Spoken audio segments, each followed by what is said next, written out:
I walked into the school gymnasium on photo day with my head held high, and I heard the collective gasp ripple through the crowd like a wave. My hand instinctively went to my scalp, feeling the soft fuzz of my buzz cut under my fingertips.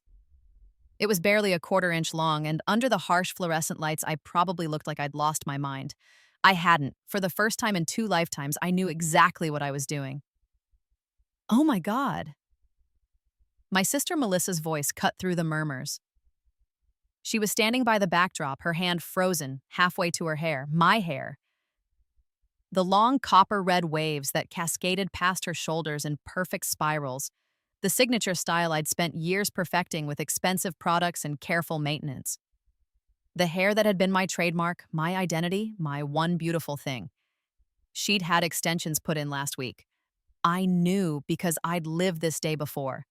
Her face had gone white, and her fingers were tangled in the cascading red curls, gripping them like a lifeline. The photographer was calling my name, gesturing to the stool in front of the backdrop, but I took my time walking over. Let her stare. Let everyone stare. "What did you do?" Melissa hissed as I passed her.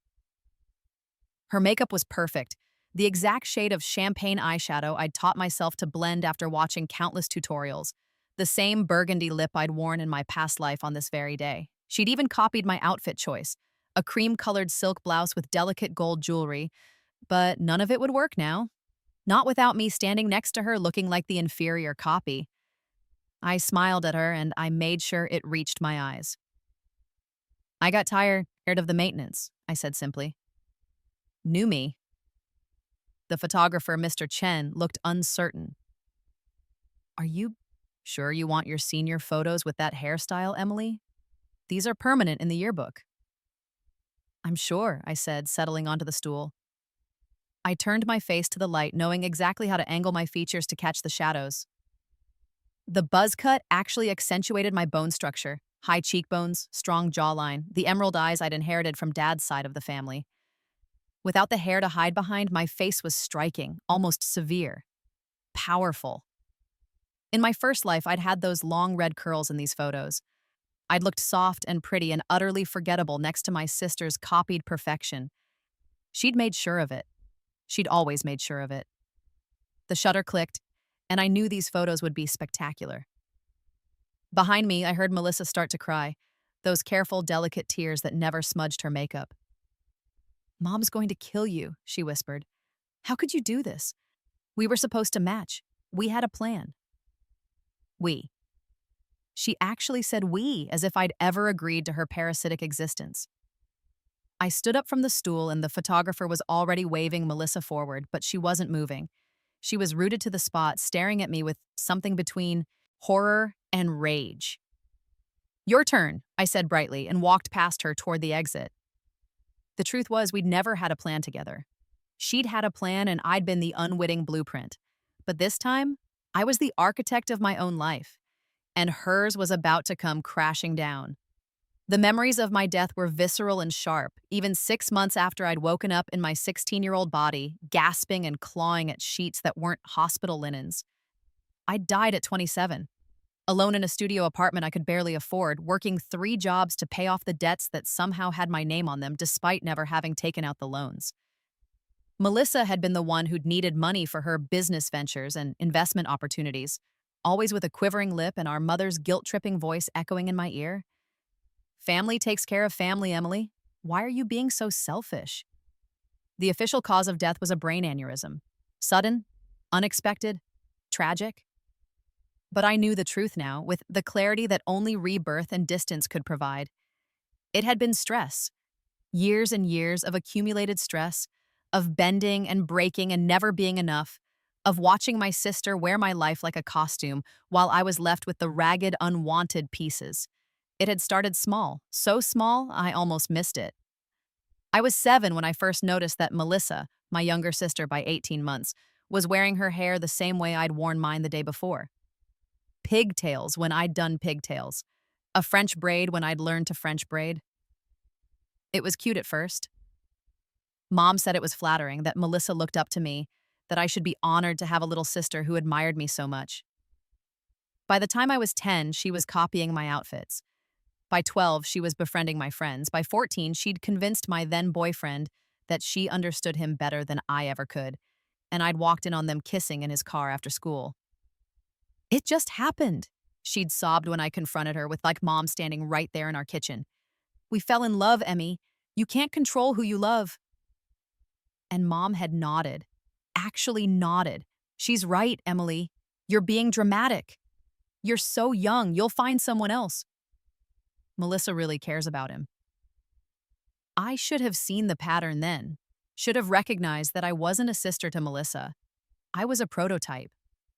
She'd watch me try things, learn things, build things, and then she'd swoop in and take the perfected version for herself, leaving me with the scraps and the humiliation. High school had been a nightmare. Every achievement I earned, Melissa would match or exceed, with extensive tutoring mom paid for, but refused to get for me because, you're naturally smart, Emily, you don't need help. Every hobby I picked up, she'd claim as her own within weeks.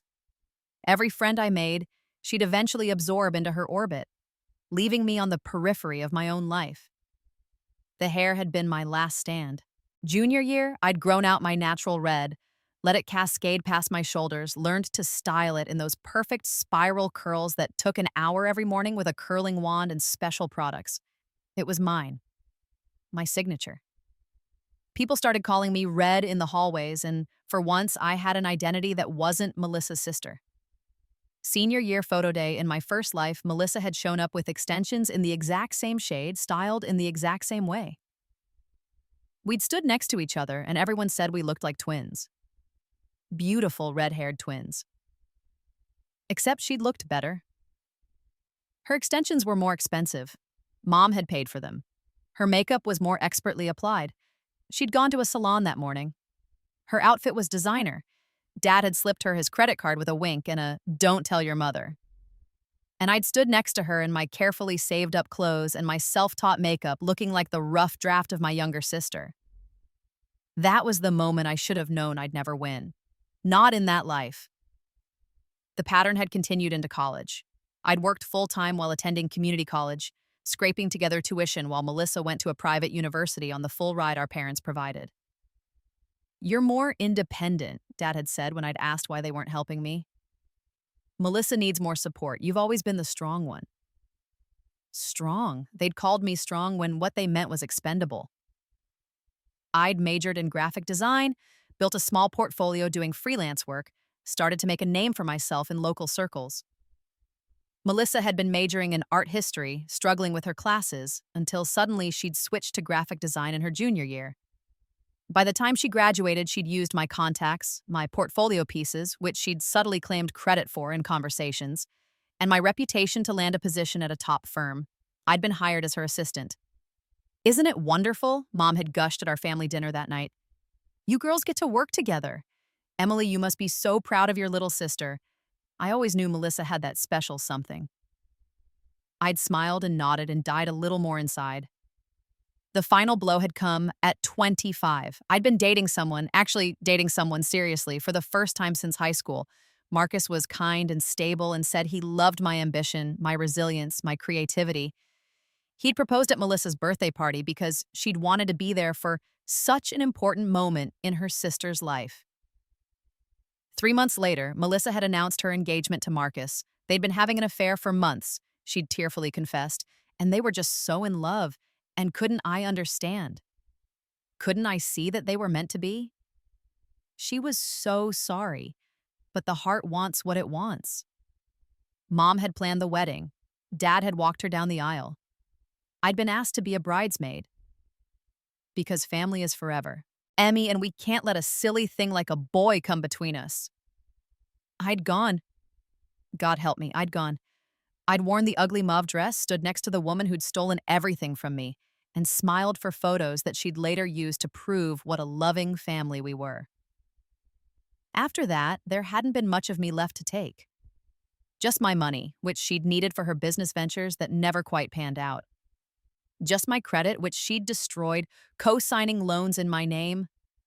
Just my time and energy and life force, slowly drained until that aneurysm burst in my brain and released me from the torture of being Emily Chen, the perpetual rough draft. I'd woken up the morning of my 16th birthday 6 months ago screaming. Mom had rushed in, all concern and confusion, and I'd looked at her with the eyes of a 27-year-old trapped in a teenager's body and known with absolute certainty this time I would not be anyone's prototype. This time, I'd be the one in control. The planning had started immediately. I knew what was coming. Every betrayal, every stolen achievement, every calculated move Melissa would make to position herself as the golden child while I languished in the shadows. The knowledge was a weapon, sharp and ready in my hands. But I had to be smart about it. In my past life, I'd fought back sometimes, argued, protested, tried to assert myself. It had never worked. Melissa was too good at playing the victim. Mom was too invested in her narrative of sweet Melissa who just can't help being so talented. And Dad was too checked out to care about the details. Direct confrontation wouldn't work. I needed to be strategic. The hair had been my first move, and I'd agonized over it for weeks. In my first life, I'd grown out my red hair specifically for junior and senior year. It had been my thing, my identity, my small claim to uniqueness in a life where everything else was shared or stolen. I'd planned to do the same thing this time around. Grow it out, make it gorgeous, have something that was undeniably mine. But then I'd remembered senior photo day, the extensions, the sick feeling in my stomach as I'd stood next to Melissa and realized I'd made her more beautiful by existing. The memory had crystallized into a decision. I'd spent weeks researching, watching videos of women with buzz cuts, reading articles about the psychology of bold hair choices, studying what made a buzz cut work versus fall flat. Bone structure was key. Confidence was essential. Styling had to be adapted to the new aesthetic. And most importantly, timing. I'd kept my hair long through junior year exactly as I had before. Let Melissa watch me style it, admire it, covet it. Let her make her plans, book her extension appointment, coordinate her outfit. I'd even dropped hints about being excited for senior photos, about finally having my hair at the perfect length. And then, 3 days before photo day, I'd walked into a salon and told them to batas, shave it all off. Mom had cried, actually cried, like I'd killed someone. Your beautiful hair, she'd kept saying, reaching for my head and pulling back like I was diseased. Emily, why? Why would you do this to yourself? To us? To us. Because apparently my hair was a family decision. I wanted a change, I'd said simply. I'd practiced this response. Calm, unbothered, offering no emotional ammunition for her to use against me. But senior photos, she'd protested. You'll look back on these forever. You'll regret this. I won't, I'd said, and I wouldn't. These photos would show exactly who I was. Someone who'd rather burn it all down than let it be taken from me. Dad had just shrugged. It's her head, he'd muttered, not looking up from his phone.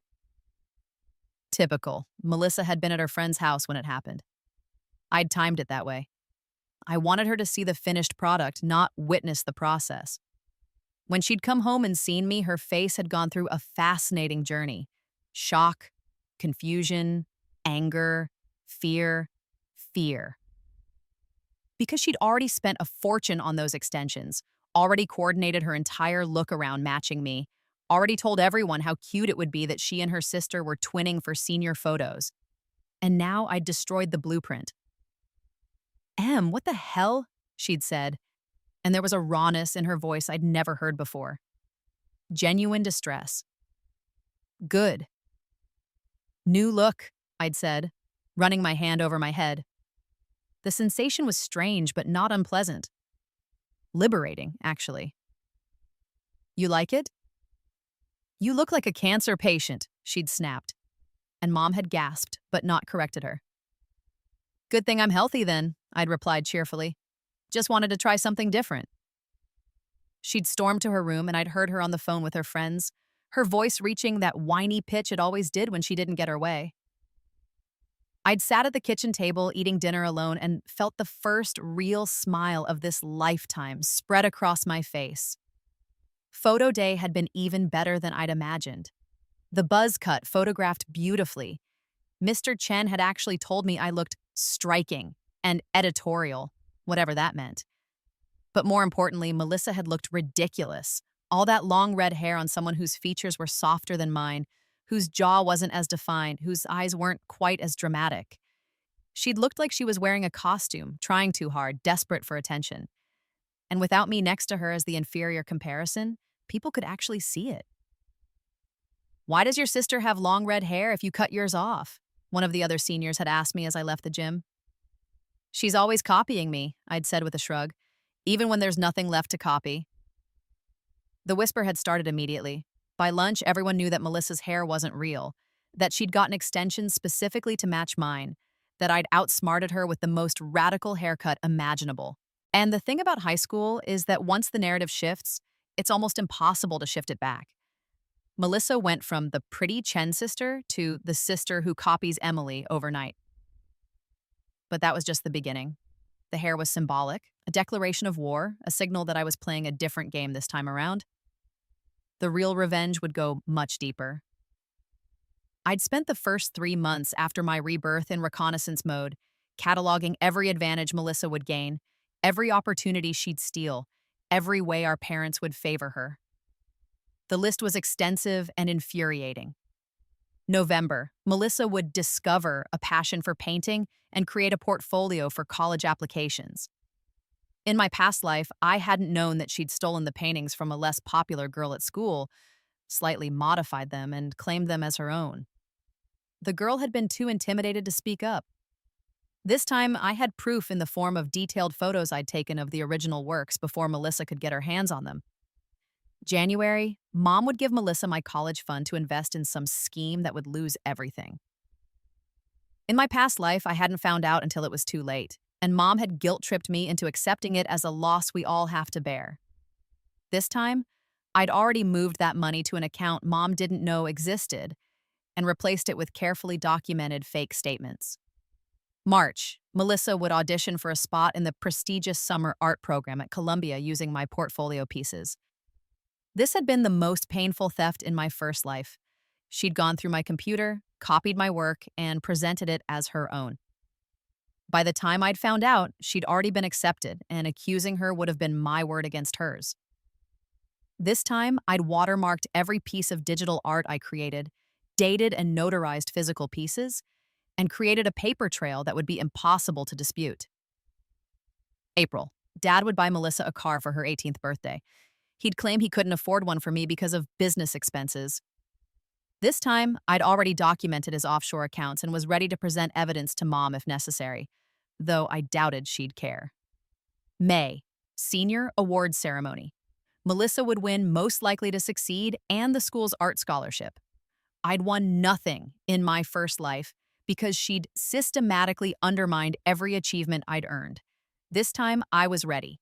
But the hair had been step one, the visible signal that I was no longer playing by their rules. The reaction from school had been more dramatic than I'd expected. My Instagram post showing off the buzz cut had gone viral within our school community. Thousands of likes, comments calling me brave and iconic, people asking what inspired the change. I'd kept my answer vague. Sometimes you have to destroy the old version to become who you're meant to be. Melissa's post with her long red curls put up the same day had gotten a fraction of the engagement, and the comments that did appear were telling. Trying to copy your sister's old look? This feels forced. The extensions are obvious. She'd deleted the post within 24 hours. At home, the tension was palpable. Mom had stopped talking to me beyond necessary communication. Dad ignored me entirely, which was actually an improvement, and Melissa alternated between giving me the silent treatment and making passive-aggressive comments about my appearance. "You'd be so pretty if you just grew your hair back," she'd say at dinner. "You'd be interesting if you developed your own personality," I'd reply, and Mom would gasp and tell me to apologize, and I'd just smile and continue eating. The power dynamic had shifted and they could all feel it. But I had to be careful. The buzz cut was bold, yes, but it was also defensive. It was me protecting myself from being copied. The real offense, the actual revenge, required more finesse. It required me to beat Melissa at her own game while making sure she couldn't steal credit for the victory. My first move came in mid-November, right on schedule. Melissa had joined the art club and was making noises about discovering her passion for painting. I watched her cozy up to Rachel Mendez, a shy junior with genuine talent who carried her portfolio everywhere like a shield. In my past life, I hadn't known Rachel. She'd been invisible to me, just another face in the hallway. But I'd later seen her paintings in Melissa's college portfolio and thought they looked familiar, though I couldn't place from where. This time, I knew exactly where they'd come from. I found Rachel in the library one afternoon, bent over a canvas working on a piece that made my breath catch. It was a surreal landscape, all twisted tree and impossible skies, technically brilliant and emotionally raw. "That's incredible," I said, and she jumped, instinctively moving to cover the canvas. "Thanks," she mumbled, not meeting my eyes. "I'm Emily," I said, sliding into the chair across from her. "Chen, we're in the same English class." "I know who you are." Her voice was barely audible.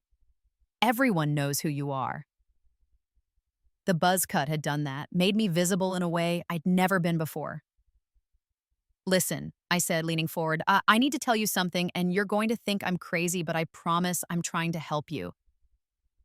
She looked up then, wary. "Okay."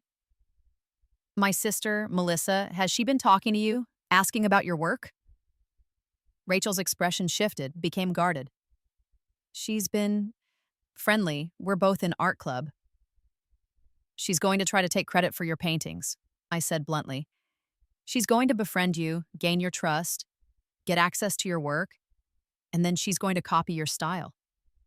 Or worse, claim your actual pieces as her own." Rachel's face went pale. "Why would she—" "Because that's what she does," I interrupted. "She's a parasite. She finds talented people, gets close to them, and takes what she wants. And she's very, very good at it." "That's a serious accusation." Rachel's voice was shaking. "You're talking about your own sister." "I know."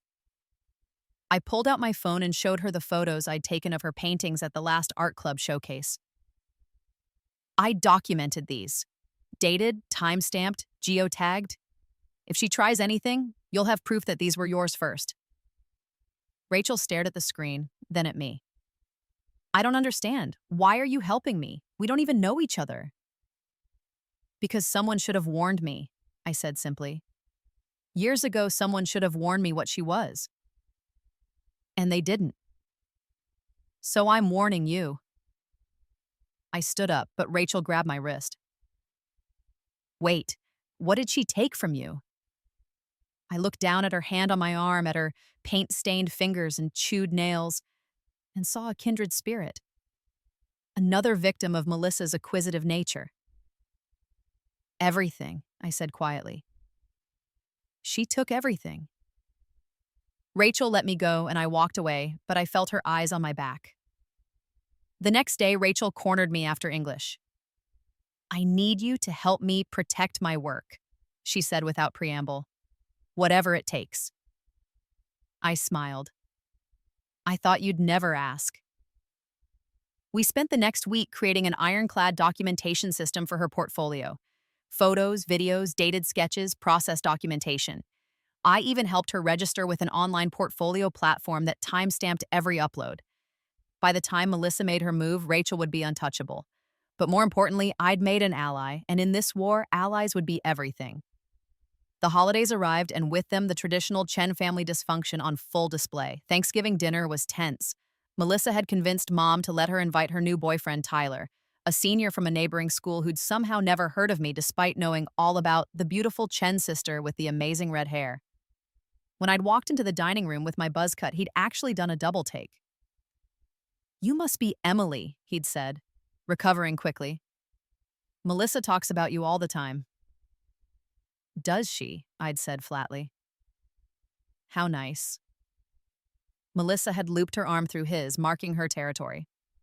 She was wearing a dress I'd worn to homecoming in my past life. She must have found pictures and hunted down the exact one. Her hair was pulled up in an intricate updo that I'd perfected junior year, complete with the small gold barrette I'd once treasured. She was still trying to be me, even after I'd cut off my hair. The realization was almost funny. Dinner was the usual performance.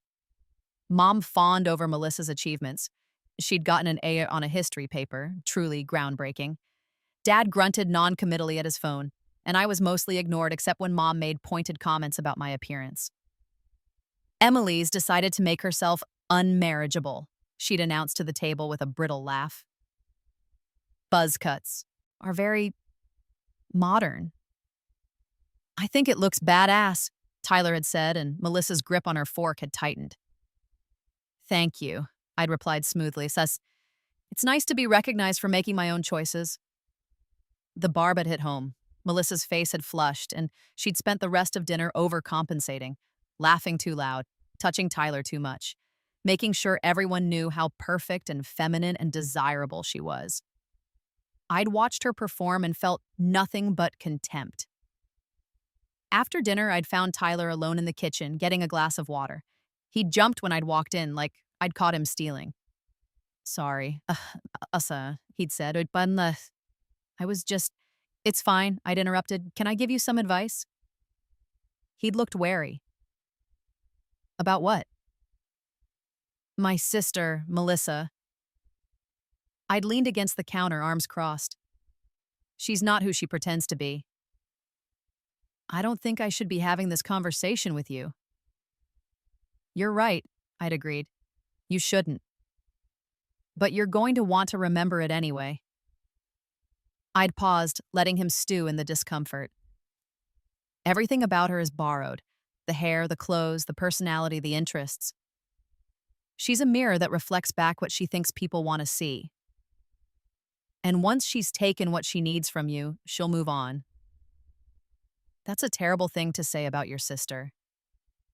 But his voice had lacked conviction. Give it 6 months, I'd said, pushing off the counter. When she's moved on to someone more useful, you'll remember this conversation? I'd left him there, troubled and uncertain, and gone to my room satisfied. Planting seeds of doubt was almost as satisfying as the harvest. December had brought the first real test of my new approach. Melissa had submitted an application to the Columbia Summer Art Program, and I'd known, because I'd lived it, that she would use my artwork to secure her spot. In my past life, I'd been meticulous about backing up my work to the cloud. Melissa had somehow gotten my passwords, probably from watching me type them in, and had access to everything. By the time I'd realized what she'd done, she'd already been accepted to the program, and accusing her would have been my word against hers. This time, I'd been ready. I'd created fake artwork, technically competent but uninspired, the kind of thing that would get a polite rejection letter, and left it in obvious folders with obvious names. Meanwhile, my real work was hidden behind encryption and stored in accounts Melissa didn't know existed. I'd also installed monitoring software on the family computer after I'd caught her scrolling through my files one afternoon. It logged every keystroke, every file accessed, every website visited. Legal? Questionable. Necessary? Absolutely. Sure enough, 2 weeks before the Columbia application deadline, the log showed Melissa accessing my fake portfolio at 2:37 a.m. She'd spent an hour downloading images, organizing them, preparing to claim them as her own. I'd watched. It happened in real time on my phone and felt a savage satisfaction. Let her steal them. Let her submit them. Let her pin all her hopes on this opportunity, and then let Columbia reject her with the bland, impersonal form letter she deserved. The rejection had come in mid-January. I'd heard Melissa screaming from her room, had listened to her sob to Mom about how the system was rigged, how they clearly hadn't appreciated her unique vision, how it was so unfair. Mom had comforted her, promised her that better opportunities would come, taken her out for a shopping spree to ease the pain. Meanwhile, I'd submitted my real portfolio to 3 different summer programs: Columbia, RISD, and a selective workshop at CalArts. I'd used an alternate email address and listed my application under Emily J. Chen instead of Emily Chen, just to be safe. The acceptances had started rolling in February, all 3. With scholarships, I hadn't told anyone. Not yet. The time for revelations would come later, at the perfect moment of maximum impact. But I'd saved the emails, printed them out, tucked them away in a locked box in the back of my closet. Evidence of everything I was, everything I could achieve when I wasn't being sabotaged. Evidence of who I'd been all along before Melissa had spent a lifetime making me invisible. Winter turned to spring, and my revenge plot kicked into high gear. By March, I'd built up a small but dedicated following on social media with my artwork and photography. The buzz cut had been part of my brand: bold, unapologetic, different. I'd styled it in various ways, shown people that short hair could be versatile and stunning, created content about self-confidence and making radical choices. I'd also strategically used my platform to showcase other people's work, including Rachel's. Her paintings were getting real attention now, attention that Melissa noticed with barely concealed jealousy. "You're promoting that weird girl from art club?" she'd sneered one day, looking over my shoulder at my phone. "Rachel's talented," I'd said simply. "Unlike some people, she actually creates original work." Melissa's eyes had narrowed. "What's that supposed to mean?" "Exactly what it sounds like." She'd stormed off, and I'd smiled at my screen. The college fund situation came to a head in late March, right on schedule. Mom had called me into the living room with an expression I remembered too well from my past life: guilt mixed with defiance, the look of someone about to do something terrible and pre-justifying it to herself. "Emily, sweetie, we need to talk about your college fund."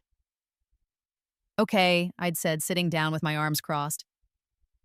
"Well, there's been an opportunity, a business opportunity. And Melissa?"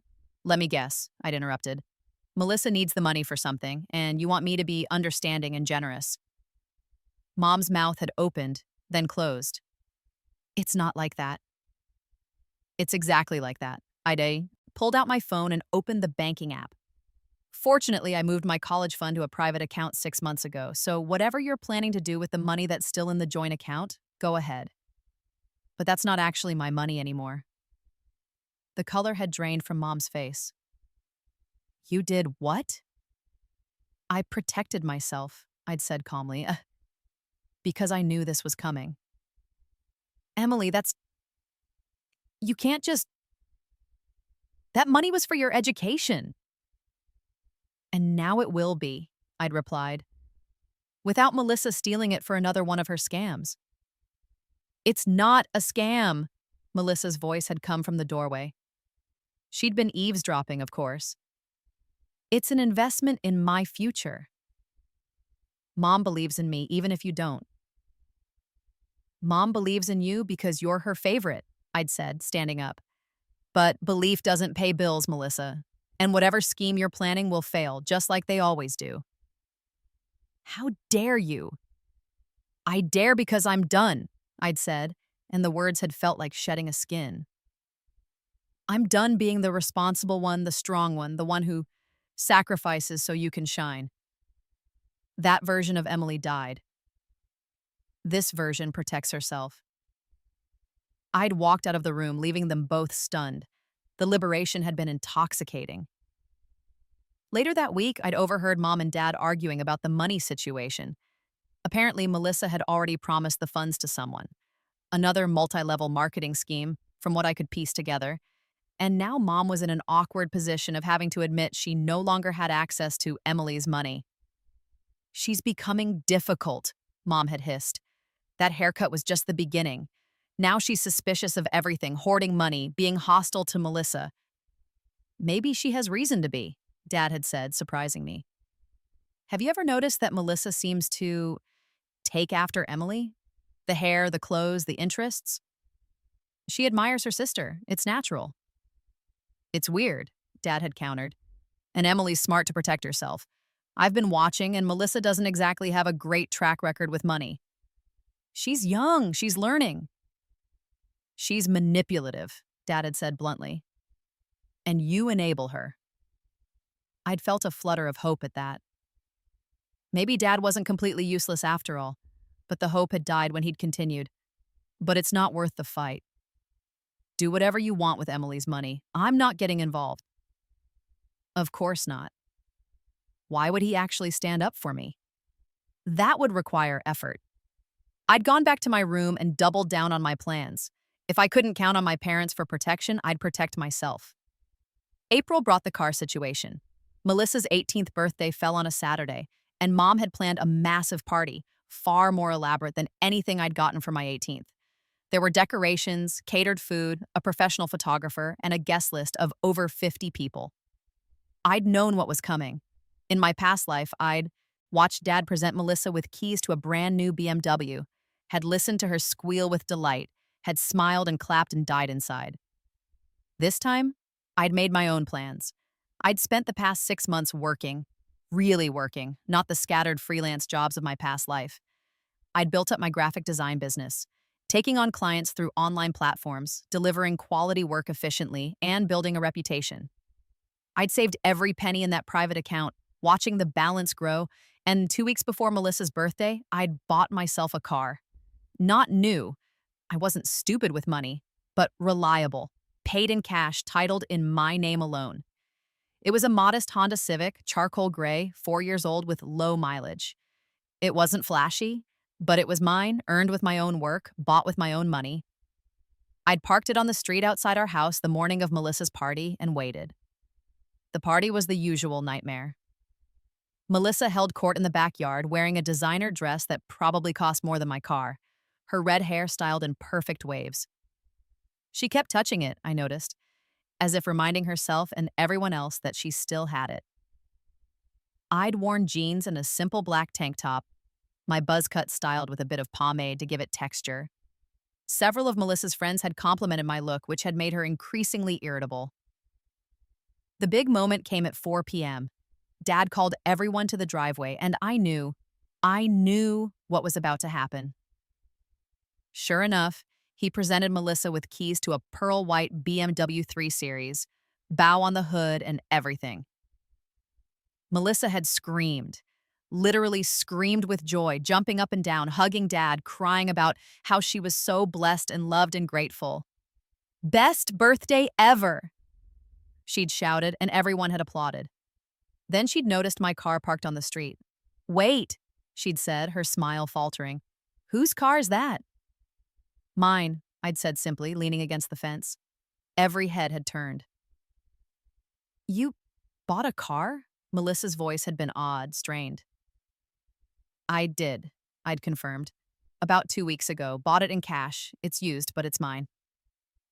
"How did you—" Mom had started, then stopped, because she knew. They all knew. I'd earned it while Melissa had been waiting for handouts. "I worked for it," I'd said, and let the implications hang in the air.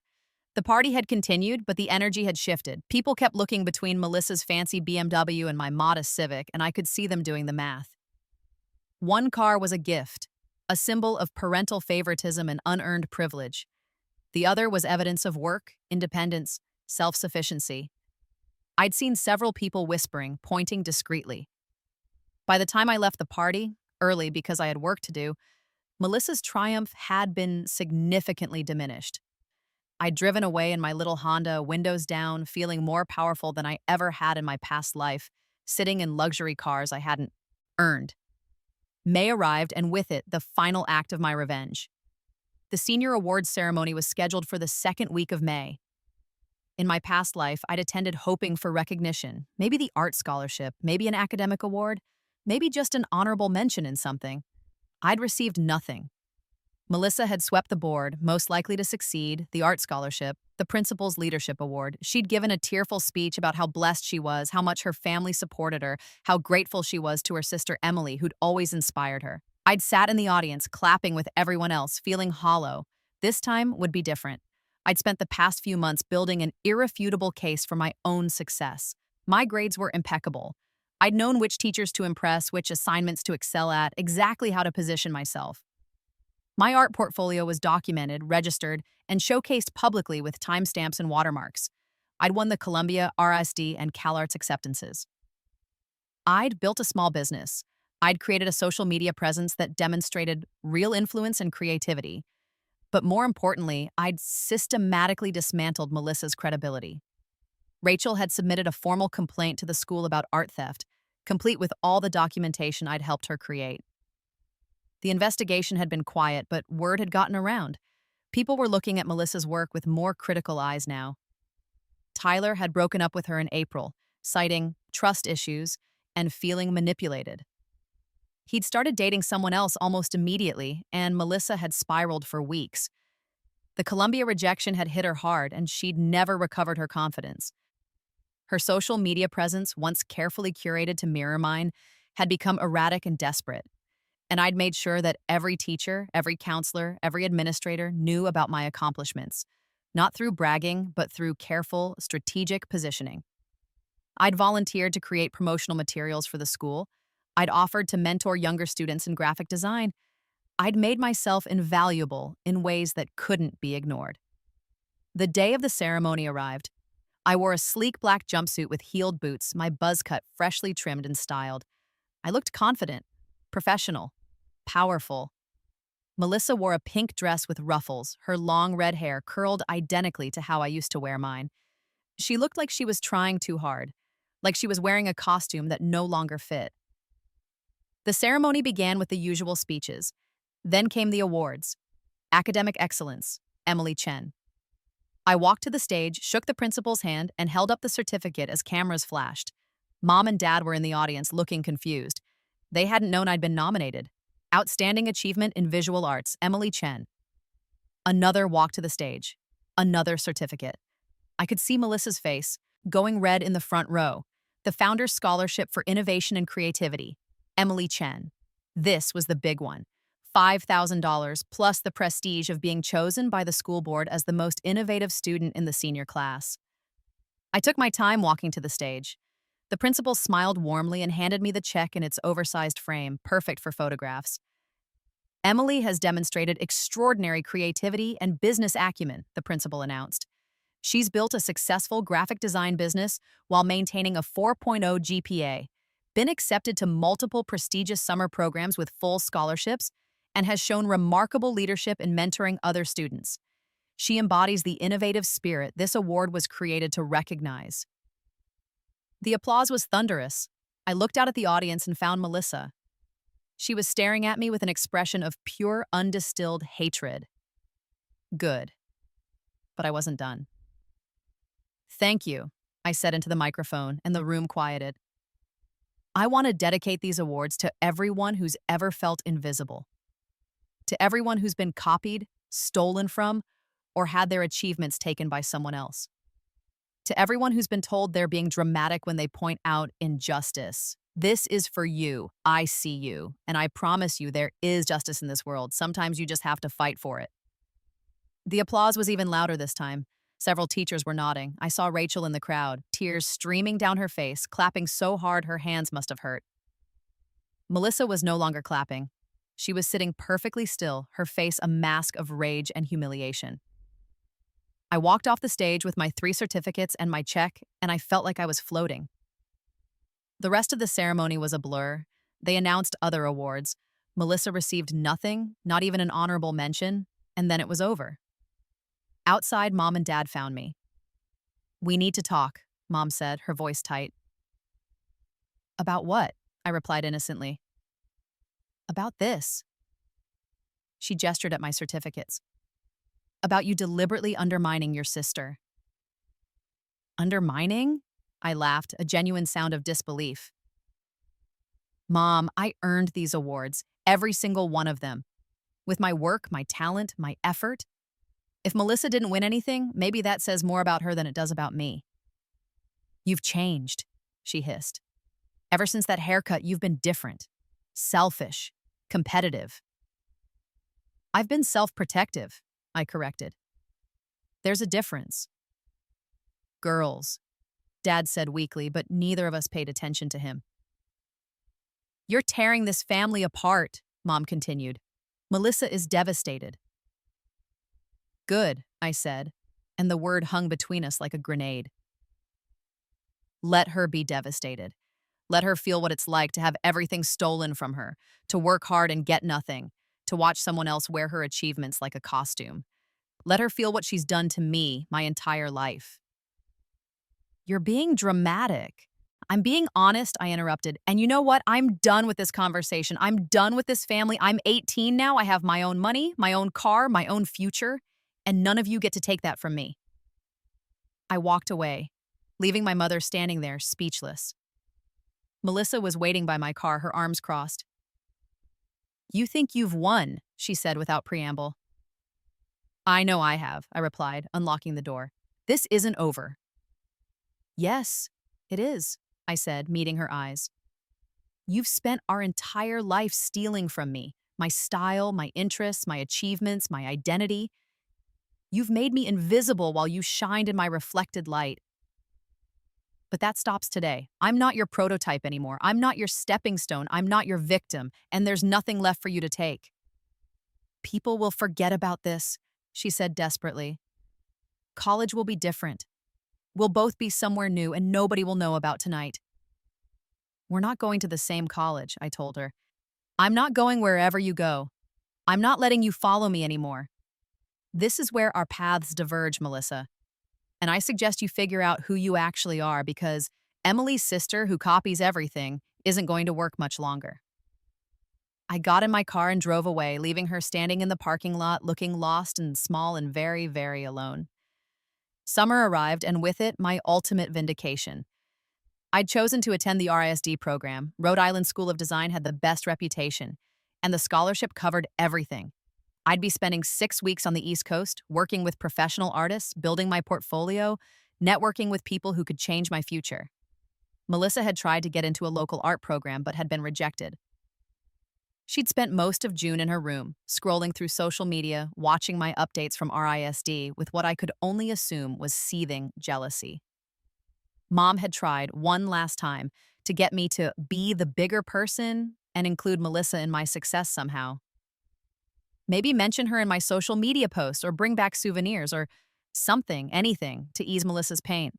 I'd refused. She made her choices, I'd said simply. Now she gets to live with them. RISD was everything I'd hoped for and more. I thrived in the environment surrounded by people who valued genuine talent over borrowed glory. I made friends, real friends, who appreciated me for who I actually was. I had a summer romance with another artist, someone who saw my buzz cut and thought it was sexy, who kissed me like I was special.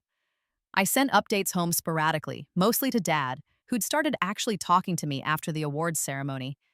He'd pulled me aside before I left and said something that stuck with me. I'm sorry I didn't see it sooner. What she was doing to you. I should have protected you. It wasn't enough. Years of neglect couldn't be erased with one apology, but it was something. Mom and Melissa had grown closer in my absence, which was predictable. They deserved each other. Let Mom enable Melissa's victim complex and Melissa play the wounded party. I was building a life where neither of them mattered. In July, I received an email from Columbia. They'd reviewed my portfolio, my real portfolio, and were offering me early admission to their undergraduate art program with a full scholarship. Apparently, my work at RISD had impressed one of the visiting professors who'd forwarded my information to their admissions department. I accepted immediately. I didn't tell my family. They'd find out when it was time for college applications in the fall, and by then it would be too late for Melissa to sabotage it. August brought the final revelation I'd been waiting for. Tyler, Melissa's ex-boyfriend, had started following my social media. We'd struck up a conversation, and he'd eventually confessed that he'd broken up with Melissa after realizing I'd been right about everything. She'd been using him for status, had lied about multiple things, had even tried to steal his credit card information to fund another one of her schemes. You tried to warn me, he'd said over video chat. I should have listened. Most people don't listen the first time, I'd replied. It's fine. Can I ask you something? He'd looked uncomfortable. In the kitchen at Thanksgiving, you said she'd move on to someone more useful. Did you know she tried to get with my friend Marcus after we broke up, like, immediately? I'd felt my blood run cold. Marcus? Yeah, he shut her down, but still. It was weird how fast she moved. Marcus, the same name as my ex-fiancé from my past life. The same name as the man Melissa had stolen from me, married, and presumably destroyed in that timeline too. The revelation had hit me like a physical blow. The pattern was so deeply ingrained in her that even without me dating Marcus first, she'd still gravitated toward him, still tried to take him. You okay? Tyler had asked, noticing my expression. Yeah, I'd said, shaking off the memory. I'm fine, just... She's predictable, you know? After the call ended, I'd sat in my dorm room at RISD and thought about the life I'd left behind. In that timeline, Melissa had taken everything. In this one, she'd been left with nothing. And I felt no guilt about it. Not anymore. September arrived, and with it, senior year, my second senior year, though nobody knew it but me. I returned from RSD transformed. 6 weeks of intensive art training, real mentorship, and genuine recognition had polished away the last vestiges of the old Emily. I walked back into my high school with confidence that radiated from every pore. The buzz cut had grown out slightly over the summer. I'd kept it short but styled it differently now, more textured, more sophisticated. People barely recognized me. "Emily Chen," my English teacher had said on the first day doing a double take. "Is that you?" "New and improved," I'd replied with a smile. The college application process began, and I watched Melissa struggle. She had no real portfolio, no genuine achievements, no original work to showcase. Everything she'd tried to steal had been protected or poisoned. Her grades were mediocre. Her extracurriculars were thin. She applied to Columbia anyway, using the fake portfolio pieces she'd stolen from me. I knew because I checked the monitoring software I still had running. I also knew she'd be rejected again. Those pieces weren't good enough, and more importantly, the admissions office would see the disconnect between her application and the work of the Emily Chen they'd already accepted. The real one, with the verifiable portfolio and documented achievements. In October, I was contacted by a local news station doing a piece on successful young entrepreneurs. They'd found my social media, my design business, my story of funding my own education. They wanted to interview me. I agreed. The segment aired in November, right before Thanksgiving. It was a 5-minute feature showing me working on designs, talking about my business, discussing the importance of financial independence and self-reliance. They'd titled it "Teen Entrepreneur Builds Success Against the Odds." I didn't mention Melissa by name, but I did talk about learning to protect myself from people who would take credit for my work, about the importance of documentation and standing up for yourself, about how cutting my hair had been symbolic of cutting away everything that held me back. The segment went viral locally. My social media followers exploded. Design clients reached out. I was invited to speak at the local community college about entrepreneurship. And Melissa had to watch it all from the sidelines, powerless to stop it. At Thanksgiving dinner, she didn't speak to me once. Neither did Mom. Dad tried to make conversation about the news segment, but it fell flat. I ate my turkey in satisfied silence, counting down the days until I could leave this family behind forever. December brought college acceptance letters. Mine arrived first, Columbia, officially confirming my early admission with full scholarship. I also heard from RSD, CalArts, and 3 other top programs. All acceptances, all with financial aid. I posted about it on social media, thanking everyone who'd supported me, particularly calling out Rachel and a few other friends who'd been there during my transformation. The comments were flooded with congratulations. Melissa's rejections started arriving in January. Columbia, RISD, CalArts, state schools, community colleges. The few acceptances she received were to programs with no funding, no prestige, nothing to brag about. She withdrew from most of them and ended up enrolled at the local community college, the same one where I'd done a speaking engagement in November. The irony was delicious. By February, it was clear to everyone that our paths had diverged entirely. I was college-bound with scholarships and opportunities. She was stuck, directionless, with no real skills and no plan. Mom blamed me, of course. "You could have helped her," she'd said during one of our increasingly rare interactions. "You could have shared your opportunities." "Why?" I'd ask simply. She never shared anything with me. She took. That was our dynamic. I was the giver, she was the taker. I'm done with that role. "She's your sister?" "No," I'd interrupted. "She's the person who spent our entire childhood parasitizing my life." There's a difference. Mom hadn't spoken to me for a week after that.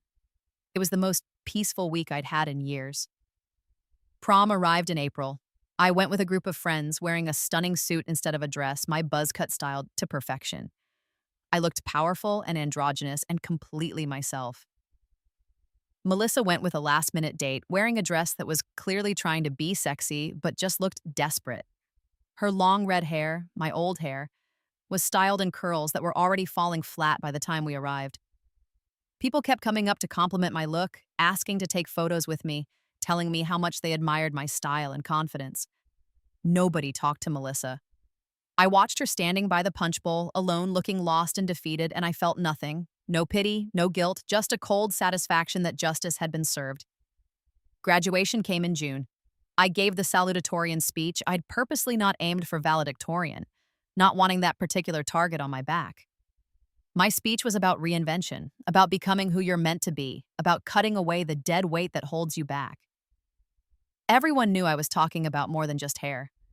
Melissa sat in the audience looking miserable.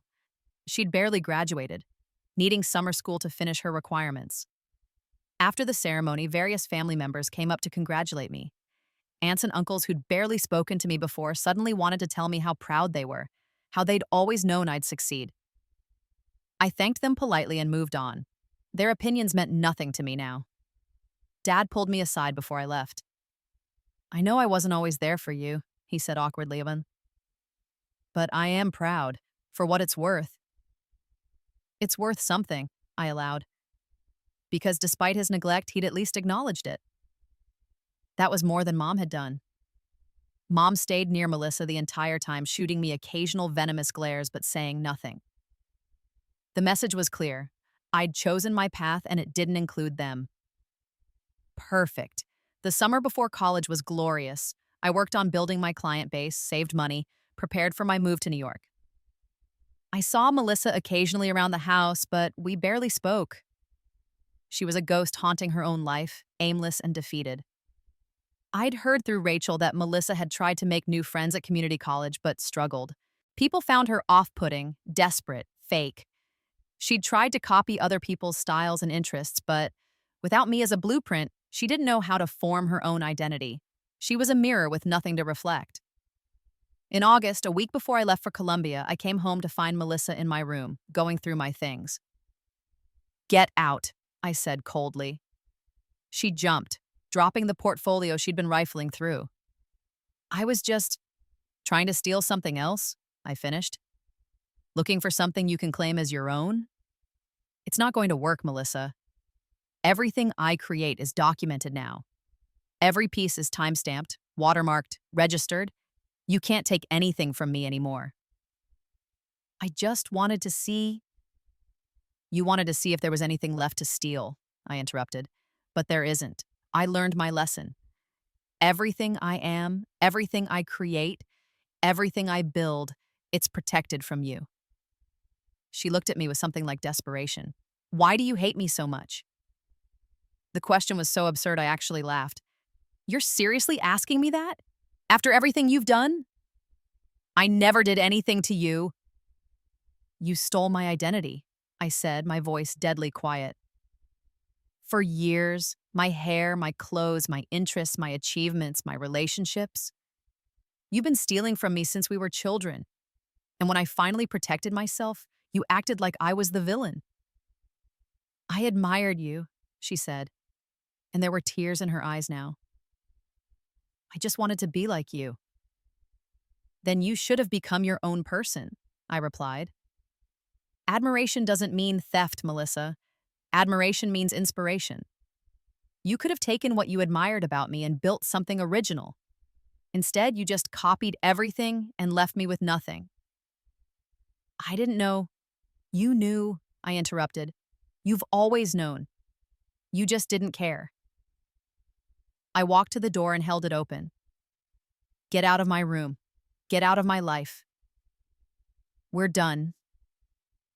She left crying, and I closed the door behind her with a sense of finality. That was the last real conversation we ever had. Columbia was everything I'd dreamed of. The campus was beautiful, the professors were brilliant. My fellow students were talented and ambitious and genuine. For the first time in 2 lifetimes, I was surrounded by people who valued originalities over replication. I thrived. My first semester, I made Dean's List while continuing to run my design business remotely. I joined art collectives, attended gallery openings, networked with working artists. I dated someone who thought my buzz cut was gorgeous and told me I was the most original person they'd ever met. I posted occasional updates on social media, and they were filled with genuine joy. My life was full and bright and entirely my own. Melissa's social media, by contrast, had become a ghost town. Occasional posts with forced smiles and generic captions. No real engagement, no real life behind the performance. I heard through Dad, who'd started calling me every few weeks trying to rebuild some kind of relationship, that Melissa had dropped out of community college after one semester. She was working retail, living at home, with no real plans for the future. "Your mother's worried about her," Dad had said carefully. "That's not my problem," I'd replied, and meant it. "No, it's not," he'd agreed. "But I wanted you to know, in case, I don't know, in case you cared." "I don't," I'd said honestly. "Not anymore. She made her choices. I made mine. We're living with the consequences." By sophomore year, I'd completely stopped checking on Melissa's social media. She'd become irrelevant to my life, a chapter I'd closed and locked away. I was too busy building my future to worry about her stagnant present. The epilogue of my revenge wasn't a single moment, but a slow, satisfying accumulation of victories. By junior year, I'd landed an internship at a prestigious design firm in Manhattan. They loved my work, my professionalism, my unique aesthetic.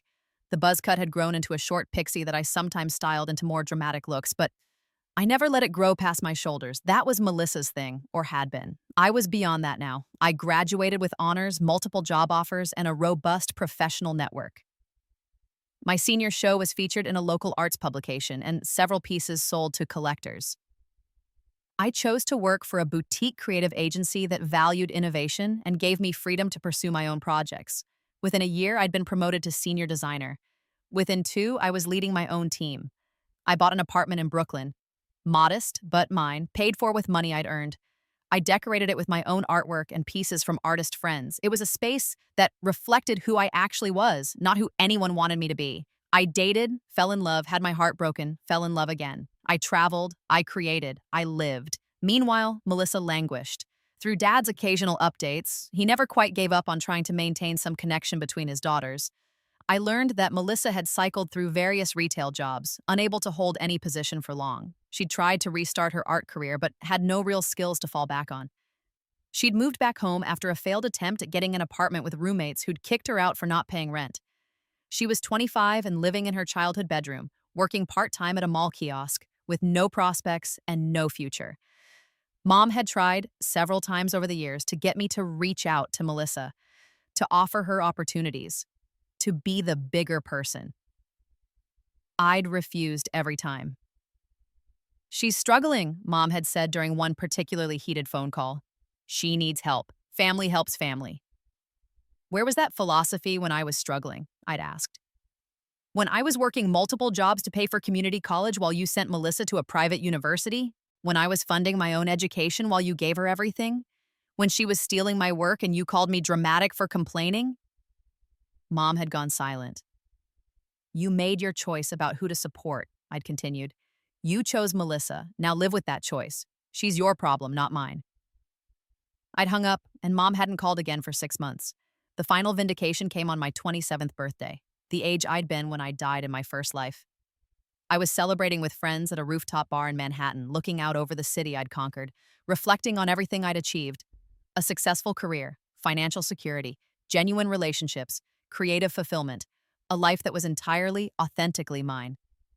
My phone buzzed with a message from Dad. "Happy birthday, sweetheart. Melissa asked me to tell you she's proud of you. I hope you're happy." I stared at the message for a long moment, then deleted it without responding. Melissa's pride meant nothing to me. Her approval was worthless currency. I looked around at my friends, people who knew me, really knew me, who'd never seen the girl with the long red hair because I'd never been that girl in this timeline.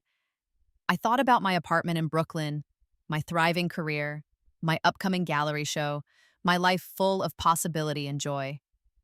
And I thought about the girl I'd been in my first life, the one who'd let herself be a prototype, a stepping stone, a victim, the one who died alone and defeated, worn down by years of parasitic abuse. That girl was gone.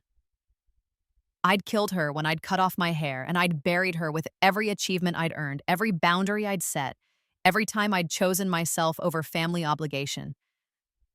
In her place stood someone stronger, Someone who'd learned that protecting yourself wasn't selfish, it was survival. That cutting off dead weight, even when that weight was family, was sometimes the only way to grow. That you didn't owe anyone your happiness, your success, your identity, just because they were related to you by blood. I raised my glass in a silent toast to that dead girl, thanked her for the lessons her suffering had taught me, and let her go. Then I turned back to my friends, to my real family, the one I'd chosen, and celebrated the life I'd built from the ashes of the old one. Melissa could keep the long red hair. I didn't need it anymore. I had something better, myself, whole and unbroken, and finally free.